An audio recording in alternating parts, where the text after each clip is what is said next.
Episode 33, a really great interview with Ryan from GemRate, Part 2.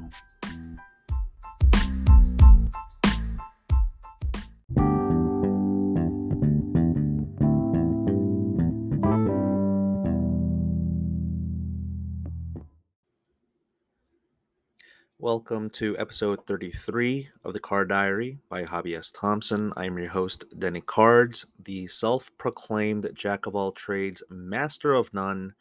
And as I like to paraphrase Jay-Z, you could be listening to any podcast in the world, but you're here with me, and so thank you so much for doing so. Okay, so I am recording this intro the evening of August 27th, and exactly a month ago, I was in Rosemont for the first full day of the National. But it seems like ages ago that this incredible event happened. I made a ton of content, made some people laugh, got a lot of love and support with people thanking me that, they liked my man on the street aspect of what I was doing. But I also apparently upset some people, I guess, because I was coming up on their feed a lot and they were like, what is this guy? What is he about? Does he even know what he's talking about? Clue, hint, I don't.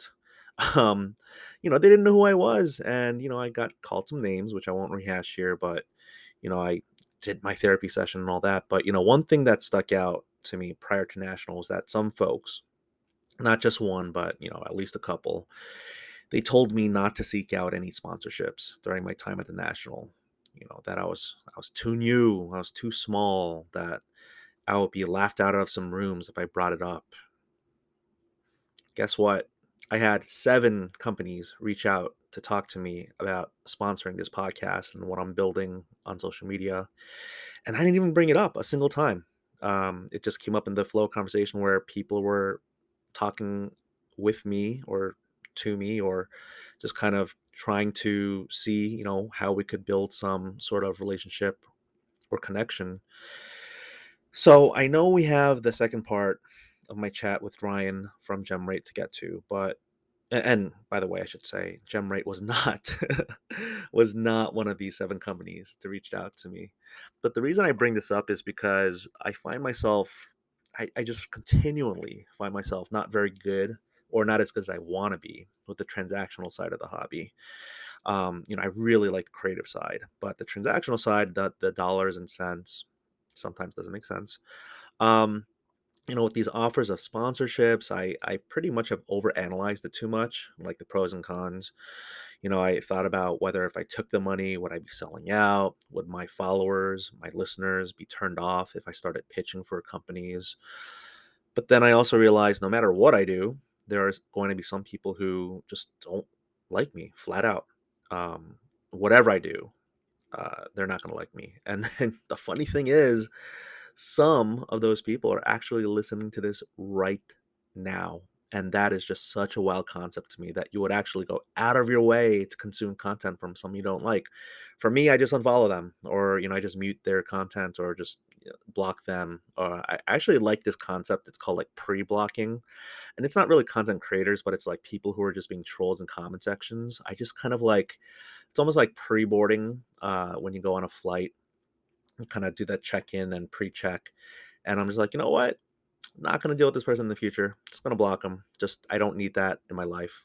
So, I really don't get it why people would listen to me and while not liking me. But I also have heard from some of the biggest content creators in this space, in the hobby, and actually also outside of it, that the ones who say they despise you or are hypercritical of you, they're also the ones who essentially are your biggest fans because they can't stop consuming your content. And I think that is hilarious. So anyway, getting back to the main point I was trying to make was, I'm grappling with this idea of having this podcast sponsored with live or canned reads. And so if that happens, just know, as the listener, please, that I did put a lot of time and consideration into my decision. I still haven't made a decision, but I'm like really grappling with it. I've been grappling with it for a month. And a month in this hobby is like, just, it feels more than a month for sure. I just can't believe it's been a month. But it's also possible that I say thanks, but no thanks to these really incredible, like just generous offers. I'm just flattered. It's like the whole like when you are nominated for something, I'm just glad to be nominated. Quite honestly, I love the creative side of the hobby, which I did just say, but it's like once you start putting money into the equation, it changes things and it changes people.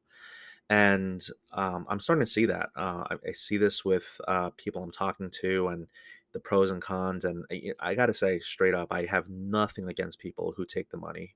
I respect everyone's individual decisions. But, I just kind of want to do a little behind the curtain, behind the scenes. I won't name the companies and do all that because, talks are still happening. But I would love to just kind of like, I don't know, just maybe even make a chapter episode about that, just kind of like the sponsorships or transactional side of all of this, because I think there could be some really cool things to learn from it. But that said, I'm still learning from it. I'm still trying to figure it all out. So, I just wanted to briefly talk about that here, because again, at the exact time of recording this, it was a month since the national. Probably at this point, because it's kind of around 10 p.m. when I'm recording this on a Sunday night.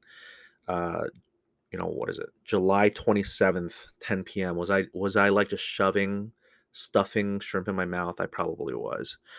Which, by the way, people like again were so upset about for some reason. I'm just like, y'all, I'm having fun. It's just leave me alone. Let me eat my shrimp, okay?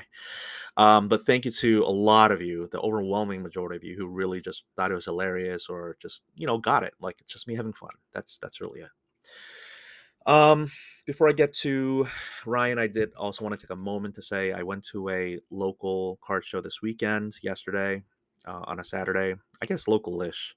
It was supposed to be an hour drive from where I live in Northern Virginia to Elk Ridge, Maryland, and well, I made content about this, but maybe I'm being subjective or biased, but I truly believe that DC has the worst traffic in the United States. And I got to say United States because I got to be mindful of my international listeners because maybe there's someone like in London or like New Delhi who's like laughing, just being like, you should see what we have to deal with on a daily basis. I think London is the one where, isn't it like to cross the bridge to get into the city proper, you have to have like, it's like the license plate. The last digit has to be like odds or evens. I don't even know the full thing, but that just came to my mind.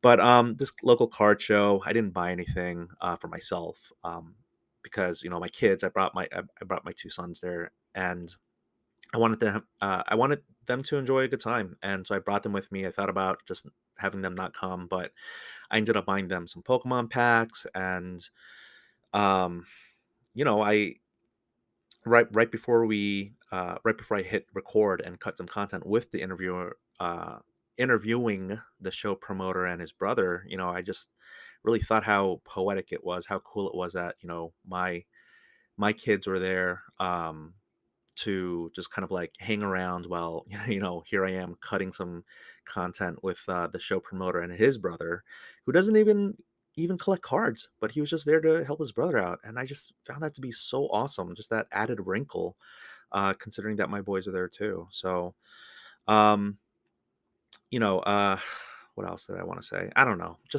I'm just getting sidetracked here. Here's the thing. Okay, let's get back on track. Ryan. Okay, Ryan from GemRate, very smart dude. And well, now I'm getting sidetracked again. I wonder if he has any siblings. But the discussion we had was such an important one, and I enjoyed every single second. And shout out to Ryan. I think you're listening to this. I hope you're listening to this. I know sometimes I cannot listen to myself when I'm a guest on someone else's podcast, which I also happened to do earlier this weekend as well, which was awesome. But I'll talk about that at a later time. Ryan, if you're listening to this, thank you so much. We hit some really good topics and questions. I started this mini little questions from Instagram type of thing where I just solicited questions from people and asked them on the pod, and I thought that was a really cool way to just kind of incorporate some more audience participation. So Ryan, thank you so much for just being yourself in this interview. This was such an awesome uh, time. And enough intro. Oh, I cut it right at 10 minutes. This is awesome. All right, let's get to part two.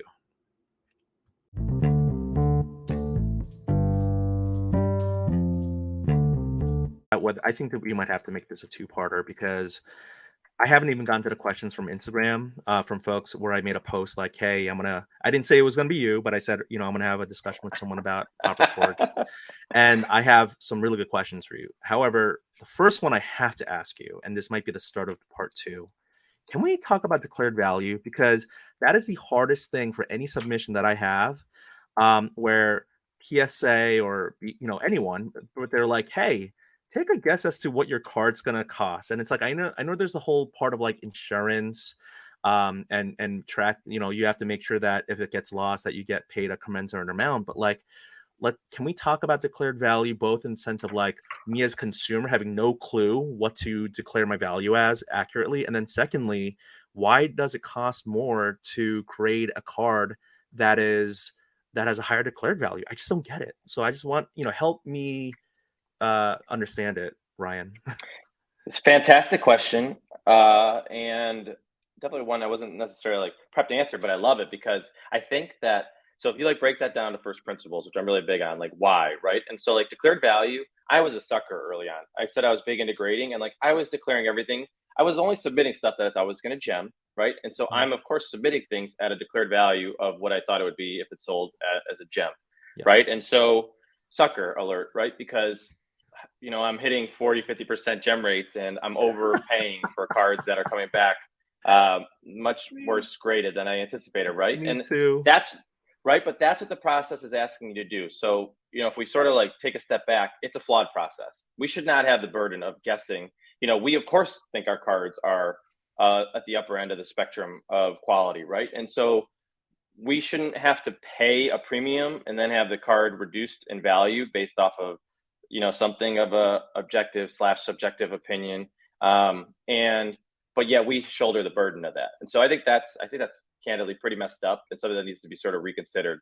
That's just unfair to the consumer and leads to a bad experience. And I'm really big on how can we sort of remove friction in that. And that declared value is a huge piece of friction in the puzzle. And so I think that has to be reconsidered. And I think that's going to have to happen at like the PSA level or, whatever. Maybe actually one of the emerging companies does do that to sort of differentiate themselves. I'm big on like how do people differentiate themselves beyond price. And the Right. declared value part of that is really frustrating. To sort of spin that into the next set of questions you had there, Yes. I think it's difficult, number one, to do, and especially when things were so dynamic. 2 years ago, it was hard to even your declared value. I mean, like, look at all these suckers that me included. We sent in our cards that sat in, a warehouse for a year where our declared Mhm. values were 5x what they were by the time they were graded, right? There's no refunds being issued, Mm, right? And that's what we wow. paid, that's what we declared. And so that's like that was a sucker move, and we all got um I don't want to say, yeah, we all kind of got screwed by Snookered, that process, right? snookered. It just Yeah, we definitely yeah. got hoodwinked, or yeah, whatever you want to Yeah, call it. yeah, Hope yeah, these yeah. are all Hoodwinked not was bad where I was words. going. Yeah. Hoodwinked was where I was going, but then it was definitely aging me. But yes, that's where I was going. So I think that's a really frustrating part of the process that again needs to be reconsidered. But you can make the argument why it exists is it's for insurance purposes, right? And like Right. the why do slabs get a premium again? Like first principles, like why does certain slabs get a premium? Like people are placing a bet on like the longevity of a slab, right? Like is Mm. this slab going to mean something in the market? And so PSA's brand means something. They invest a lot in brand. There's a premium that gets sort of ascribed to their brand and to their slabs, and that's why you'll see the premium sort of grew over time. At the same time, Beckett was really like not very vocal in the market. There wasn't a lot of people were losing faith in it because Beckett was not necessarily like the most operationally sound company at the sort of height of the pandemic. They were sort of status quo, and that sort of led to just things moving really slowly on their end. And they weren't really communicating what was happening there. So I think in that process, you had one company sort of emerging where there was just like a really easy scale to follow. There was a brand that people understood to be around and that they could bet on. And there was also another brand that people did trust that sort of like really wasn't communicating and was really just sort of like not really servicing the hobby very well when things were sort of getting a lot of attention. It had a lot of momentum. And then at the same time, you had somebody like SGC emerging as like a second option that people really started to gravitate towards. Beyond that, though, you have this this declared value part of the equation, which is like, you know, Mm. you pay a premium because PSA is willing to sort of like say, we're going to insure your card up to a certain degree if something happens to it. If we overgrade it and there's a transaction in the market, if something happens to the card in the grading process, we're willing to reimburse you, right? Like they're willing to do that up to a degree if certain standards or certain circumstances are met. They're one of the only ones that really does that and sort of puts a price on it. And so, you know, Mm. declared value to some degree mean something similar at the other companies, but not to the same degree. And I'm not really sure even that it's like the language is as strong or that they will sort of make good on it to the degree that Yeah. PSA will. But that's another reason like PSA gets a premium is that you pay more for it up front. You have to put this declared value on it, but that's why you pay more for the cards in the secondary market as well because you know Mm. that's baked into it to some degree. So, anyways, declared value has a role, but it's really should not be on us to sort of have to pay up front and get hoodwinked when your cards are sitting in a warehouse or the values change or it just doesn't grade as well as you thought. Of course, like we don't Right. know how it's going to grade, and so to have to sort of make that, there has to be a better sort of like conversation around how we actually accurately price these cards and how you sort of how your charge reflects that. Yeah. No, absolutely. Are you an Office fan, by the way? I was early on. I didn't watch the latter Early on. seasons, but yeah. Okay. Yeah, no, same here. But I remember this one. I don't know what episode number and all that, but I remember early on, Steve Carell or Michael Scott. He just goes, "I declare bankruptcy." So every time I do a declared value submission in my head, it's just Michael Scott just being like he's declaring bankruptcy by yelling it in the office. So yes, I declare yeah values and I always I always over declare. It's like I think my cards are pretty. What I mean, unless there are cards from the 90s where I know that it's maybe an 8 or a 9 and I just want to have it in a holder.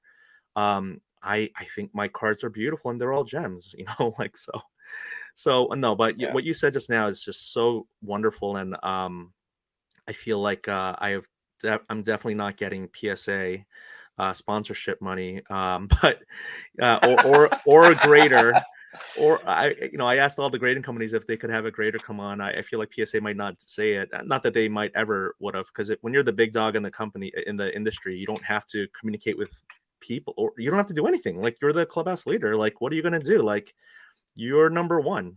So anyway, but if they were smart, they would come on to the fastest growing sports card network podcast in the hobby. So, I just have a feeling. I have nothing confirmed, but given their hobby media presence, with SGC Pete, with SGC, and like Jason Coons with ISA, and some good communication with a CGC. I have a really strong feeling that I'm going to be able to get one or two graders to talk about the grading, how it is on their end, to just kind of like humanize graders, because that's what this whole thing is about, this whole podcast. But no, your insight is like, oh my goodness, like my I am completely loving this, and I hope the listeners are as well. So should I just move on to the next question, or did you want to say something to what I just said? Just No, giving the it's praise. not.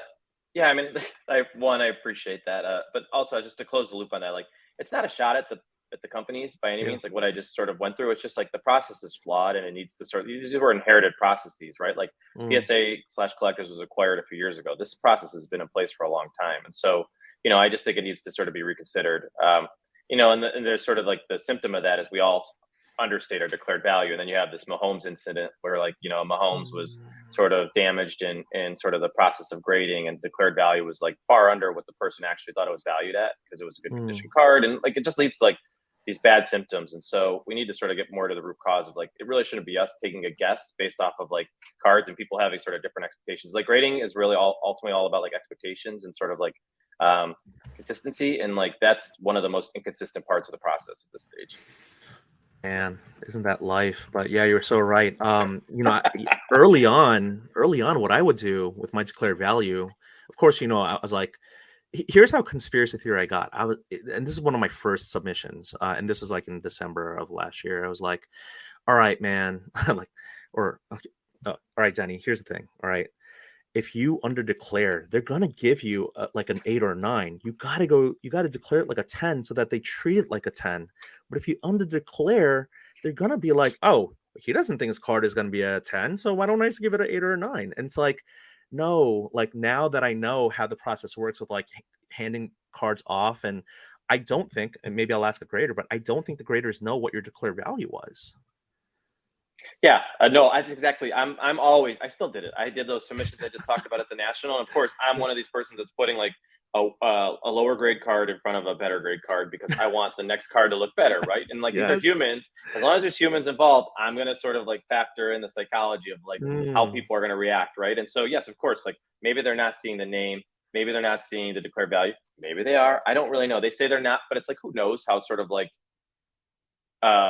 walled these data sets are, right? And so, anyways, right. it's just like, yes, I did the same thing, and I'm like, of course, I'm going to put this as a PSA 10 because they're going to treat it, as if it's a PSA 10, and like they know that I'm willing to sort of like I took that bet and I put my money where my mouth is and paid for a Right. PSA 10. So like if it's on the margins, like they're like, oh, I don't know, 9 or 10 coin flip. I'm like, no, I'll go 10. And so that was sort of like my mentality, but it added up and me losing enough from like screw it, I'm going low end and I'm just going to place the bet that I'll just submit everything the way everybody else does and stop making that bet because it just was too expensive. Right. Well, here's the thing. For someone as smart as you to have the same thoughts as me as myself makes me feel so good that even someone really smart can just be like a little bit like the human psychology of things. But I, you did not know this, but I mean, I alluded to the questions from Instagram, but I mean, that was a great segue into the questions from Instagram. And this is almost like the first time I'm doing this type of like, it's not a segment, but like, I was like, you know what? I know I have this interview coming up. I felt ready for it. We're already at an hour, but I would love to kind of get the community kind of to ask questions because I don't have all the questions. I don't have all the answers. And I thought, just reach out and let's see how it goes. So I have some great questions if it's okay with you. I have about maybe like six. You can go fast, you can go slow.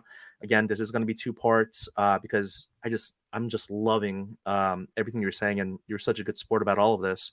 So the questions kind of center around cost, profits, technology future, and then crossover, crack, resub. So Cool. you do not speak for any of these companies. You are someone who graded, and then your hobby business is collating and sharing this information in digestible packages. So is it okay if we start with this line of questions? Yeah, no, let's do it. And I'll try to keep these answers shorter. And to your point, like I don't have like a lot of insider information here. I do talk to the grading companies, but like I don't Yeah, know the processes that well. Like I've never right. been behind the scenes. I don't know the ins and outs of the grading. Do know sort of like I can contextualize pop reports a little bit, but I don't know the ins and outs. That said, I do my own research, and so to the Yeah. degree that I can answer, I'll do it for sure. All right, awesome. So I'm gonna start with Mac from Virginia, and I guess I'm gonna combine the two questions. Mac from Virginia and Josh from Colorado both basically ask about AI grading versus human grading. So the Frankenstein monstered questions, because of course Dr. Frankenstein was the actual doctor, not the actual monster, folks. Come on, let's get it clear. Um, how d- how do you ensure consistency across graders within a grading company? I suppose. How do you ensure consistency across graders? And do you foresee a day where these companies are more reliant on technology for grading, such as with AI?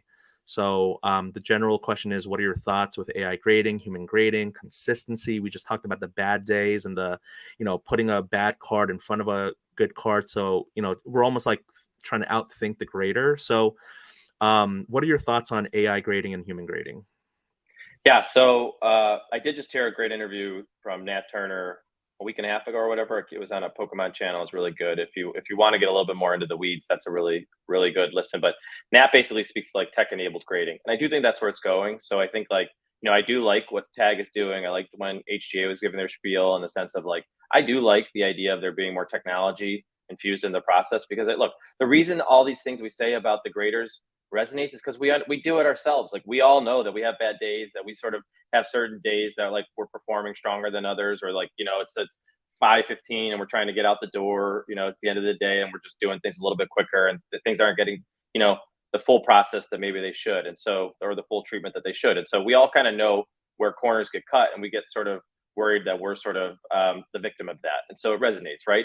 And Yeah. so to the degree that tech-enabled grading just allows that process to be a little bit more consistent, a little smoother, and sort of like reduces the burden that every card is sort of like looked at from zero and just gives you like a running start instead of, you know, um, again from zero, having to sort of understand like the context of this card. So being able as a grader to be handed context and then sort of looking at, I wanted to say intangibles, but it is tangible. The look, the feel, like these things matter. And so being able to hand it, it's almost like having a resume of the card, but then like being able to sort of like assess it and sort of like get to know the ins and outs of it a little bit better. And like that matters. And so I do think we're going to get to this point where like technology like one, it's not gonna enter the equation unless there's like a savings and synergies for these companies, right? So they're not going to spend unless it sort of like reduces the cost to some degree, whether that's in the short term or the long run. Like there has to be a benefit to the companies Hmm. in a lot of ways. Some of these companies may be a little bit more brand focused and might be placing just a bigger bet on like, look, we're doing it right and we're playing a 5 to 10 year game, and so we'll introduce tech at a loss. But Yeah. usually there's a financial piece of this where it has to sort of like build on, okay, we can sort of like reduce staff to some degree, or we can be less reliant on staff in some ways. Mhm. So I do think there has to be some sort of like efficiencies introduced, but I do think tech's going to enter the equation.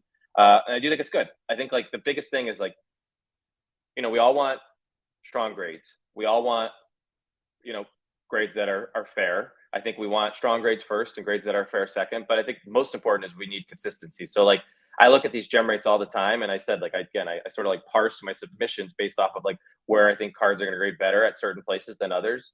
And it's partially because like there's just different interpretations of these different grading scales, and so there's always going to be, AI is never going to make it so that like one company has the exact same scale as another company. There's always going to be sort of like different levers that they sort of dial up or dial down based off of like their history, their legacy, and sort of like how they sort of establish themselves. And so it's not like all cards are going to, if you send one card in, you're going to get the same card.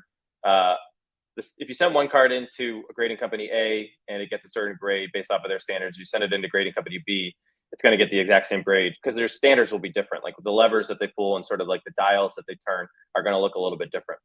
So I don't think it like levels the playing field so much that like grading doesn't matter, or like grading becomes like, I don't know, such a commodity that there's no differentiation between the companies. So I think Okay. that's the first part of it, and I definitely think it adds a lot of efficiency. Like you should know centering when a card gets handed off to you. Like it seems kind of crazy to think that we have to start from scratch.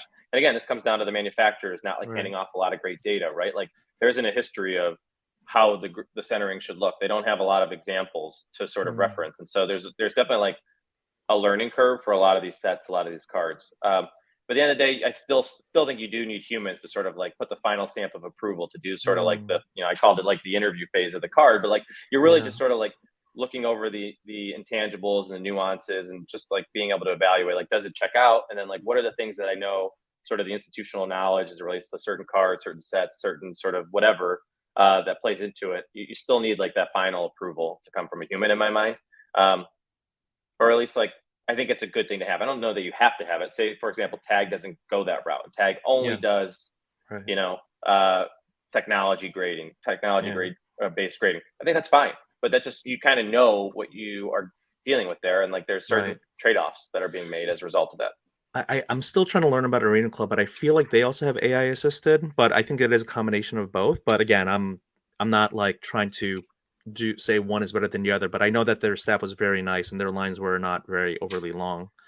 But I'm gonna put a pin on those words, resume and interview, because I have a great question from someone coming in the pipeline. But I just want to say I thought about making content where it's like PSA is like the cool teacher, and like these other grading companies are like the tougher teachers, where it's like, it's almost like we want our cards to gem. And I'm not saying that PSA does a bad job of it, but we know that, a PSA 10 is different from a pristine 10 and a gold label 10 from BGS.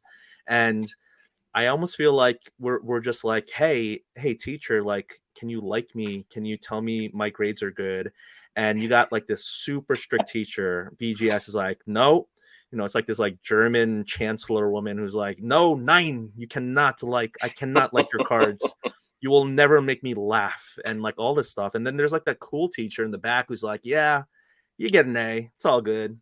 Hey, have a good Mm-hmm, summer. mm-hmm. And it's like, I don't know. I think we all like cool teachers. I like cool teachers, but I don't know if you learn. I don't know if you learn a lot of stuff. No, it is. It's a good. I think it's a good analog. I mean, look, I All think right. that is.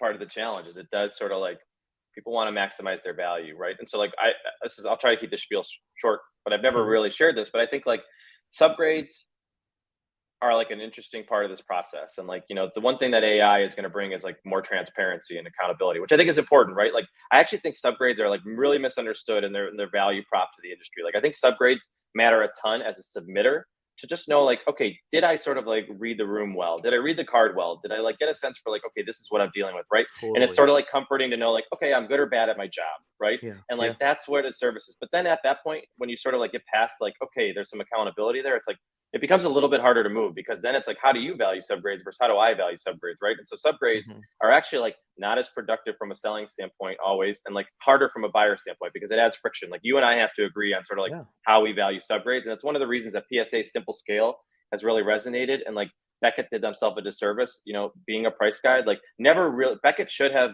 invented a price guide that was really laser focused on like helping people value the ins and outs of subgrades. Like everything that's on the margins, Beckett should have done like a price guide that really sort of just like help people understand like this is how we grade and this is what Mhm. it looks like a true gem looks like and this is what a gem plus looks like and a gem plus Mhm. plus and all these Yeah. different things, right? Like that would have been something that I think would have been really well received. They just weren't really like focused on that part of the process. Yeah. But subgrades add a lot of friction. So AI, I think, is really interesting, and I think it's going to add a lot of accountability, which is something Mhm. that's severely lacking, right? And so I do think it's going to help people sort of just like again rationalize the grade and sort of understand like okay, like again, this is what I'm dealing with, this is what I'll sort of change my process next time.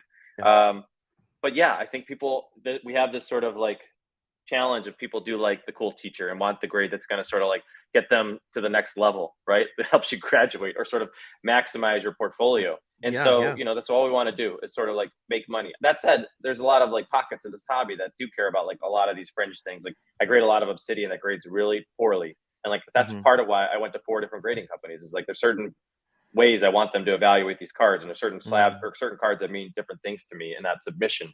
Um, the yeah, anyways, I can keep going, but I just think like subgrades are really interesting and like misunderstood. Like I actually think they do a disservice. People think that they add value to the process, and I think they're good for accountability, but I think they're actually bad from a transactional standpoint in most instances. Oh, absolutely. Yeah, from a transactional standpoint, I think as a collector, and I think collectors really like BGS because the whole Halcyon days of Beckett and Dr. Beckett and all that. But as a collector, I think information is power. Like, I I was as you were talking, I was thinking about another piece of content because I'm always thinking content.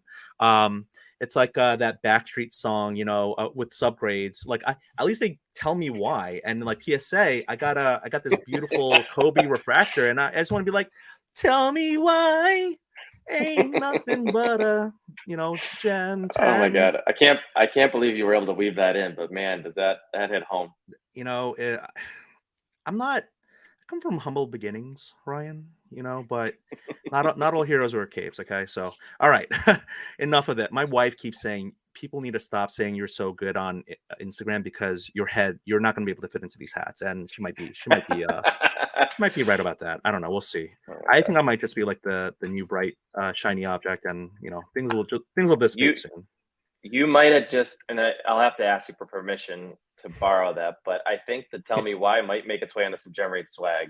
We've been launching or sort of introducing some swag, but Tell Me Why is that's a good bit. Yeah, I will source you on it if that's the Yes, case. But yes, I've been yes. trying to think of like, look, I don't want to do anything that's like so corny, like Pop One or anything like that. That's sort of like obviously people sort of like that think of when they think of like Gemrate and different pop reports and stuff like that. But Tell Me Why, I like that. That's a bit deeper. That means something.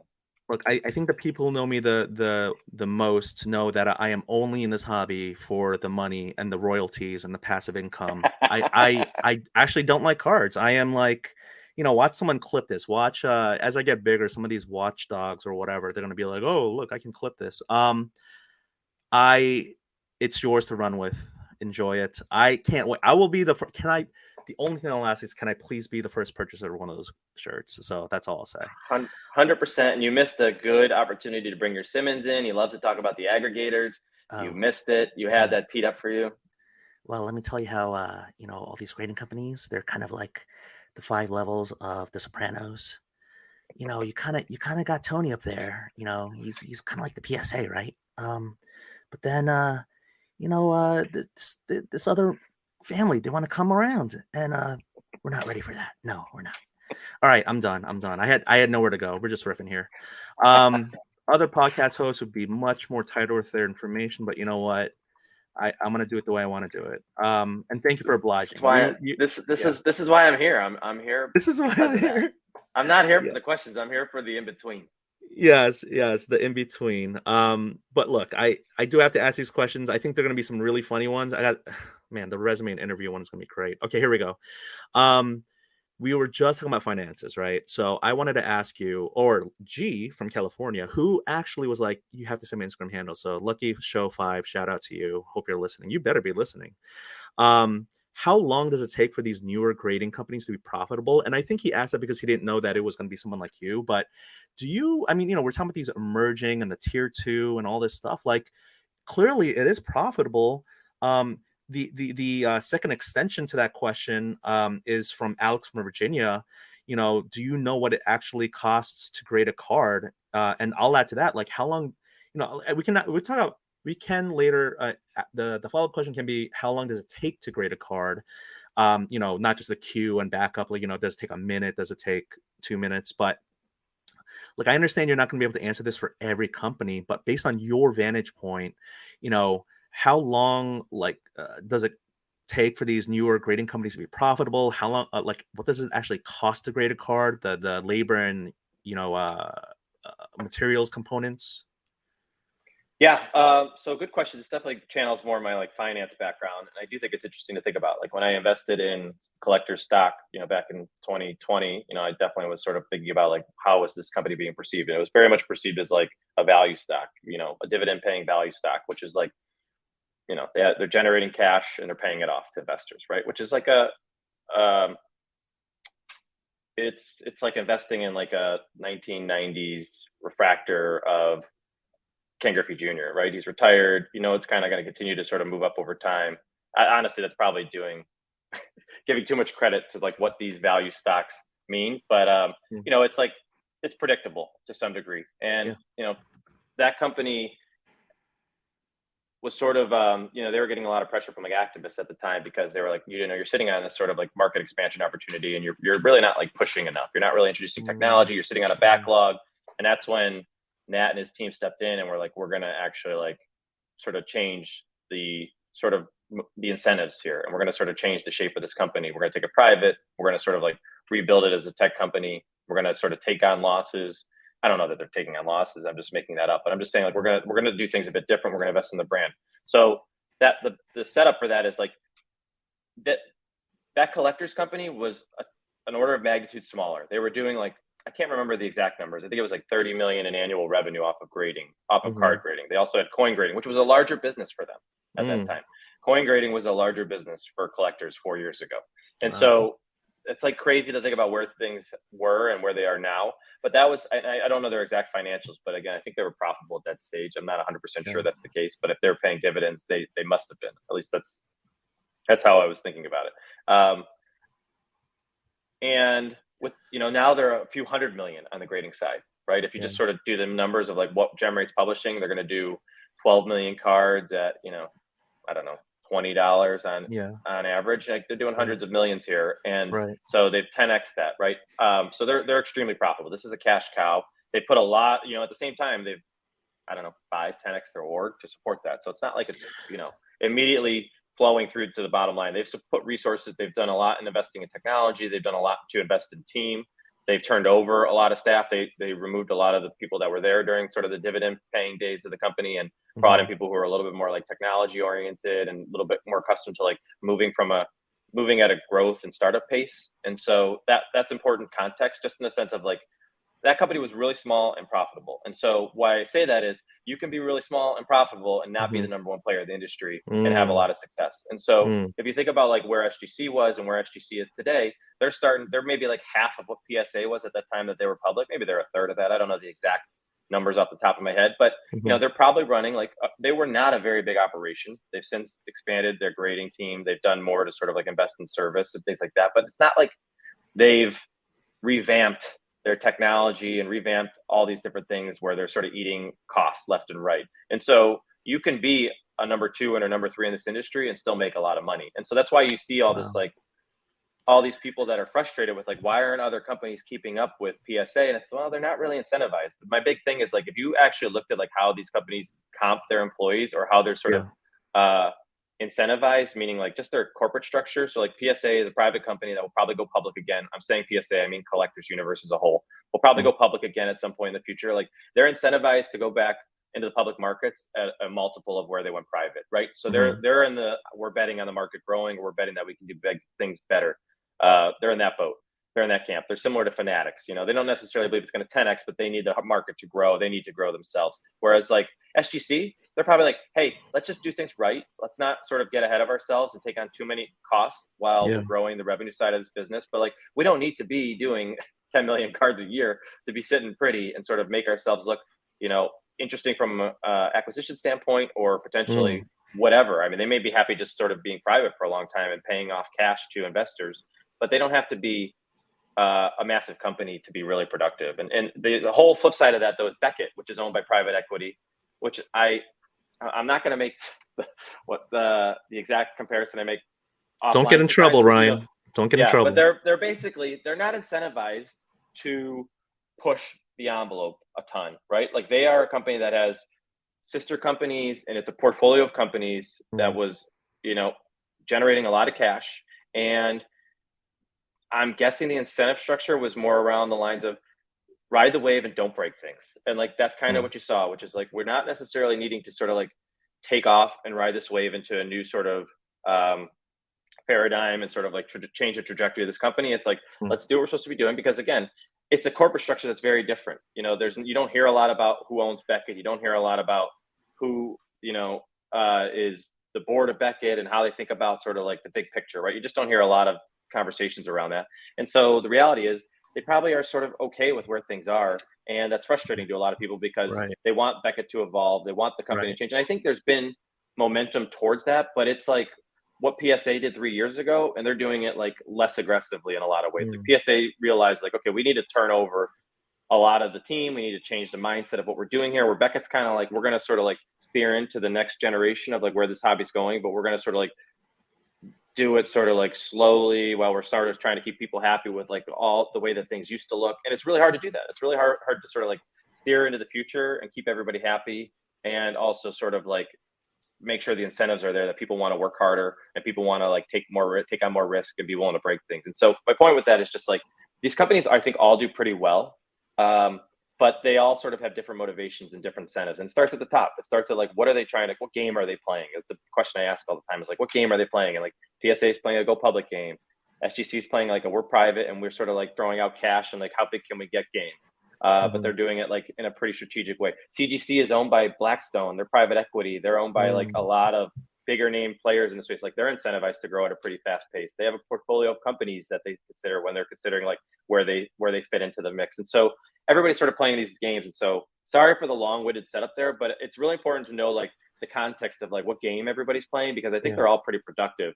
The newer companies, to the heart of the question, is like, and I have one other data point on just like the unit economics of this, but it's like I don't know that they have to be doing. There's a certain scale you have to get to obviously be profitable. I don't know what that is. Like I don't know how quickly a tag's profitable versus like an arena, but because they're introducing tech sooner in the process, they probably made a bigger upfront investment. They probably can do more with less though from a staff standpoint. So it's kind of like, but they probably have to hit some threshold of cards to sort of like hit break even. That's probably pretty Right. far out in the sense of like I do feel like they probably invested a bit in tech and a bit in like the upfront development. Their R&D upfront is probably pretty heavy, but once they hit Mhm. this point of leverage is probably pretty meaningful for them, and that they don't need to add as nearly as much staff as like a PSA might have had to, or a Beckett would have to at this stage. Uh, the last point of that is just like how much does it cost to grade a card? I mean, you can see online like what the grading companies pay individuals in this space, and I'm sort of shocked by it sometimes, just because like I think we think these are like a couple $100,000 a year jobs where Yeah. people are experts in their industry. And if you look at like the entry level jobs for PSA or mid tier jobs for PSA for a grader, it's entry level $17 an hour. The mid tier grading or not necessarily entry level grader gets paid $20 to $35 an hour. Mhm. And if you do the math, let's just say we say it's $30 an hour, and I think the grading company. Sorry, I'm throwing out so many numbers here, but like they're doing $30 an hour and they're doing 60 cards. They're doing a card a minute, right? It's Yeah. about 50 cents a card Yeah. graded from Yeah. a from a human standpoint, from a human investment standpoint, human cost standpoint. So I think, it's pretty cheap.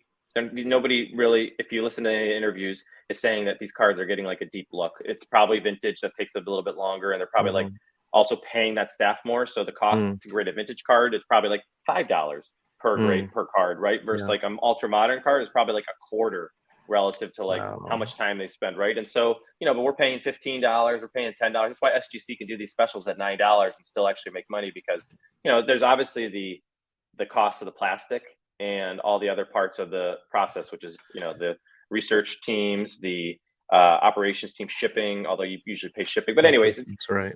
Yeah, we bear the brunt of that too. I mean, but the last data point I'll mention is this PSA. When I mentioned where they were in 2019 when they were private, their average price of a card graded, or the average cost of a card graded, meaning like what you paid as a consumer, was $9.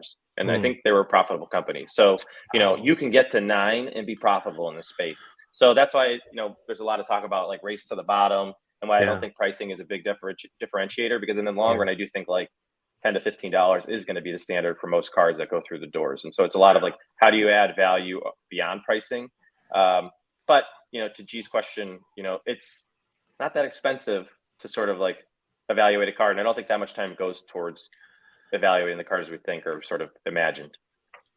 I'm eating this up. I hope the listeners are too. Whoever thinks this is too much numbers, you might just not be the right audience for this podcast, because you're probably just like, just give me how much is my slab worth? This is awesome. Thank you so much. You broke it down.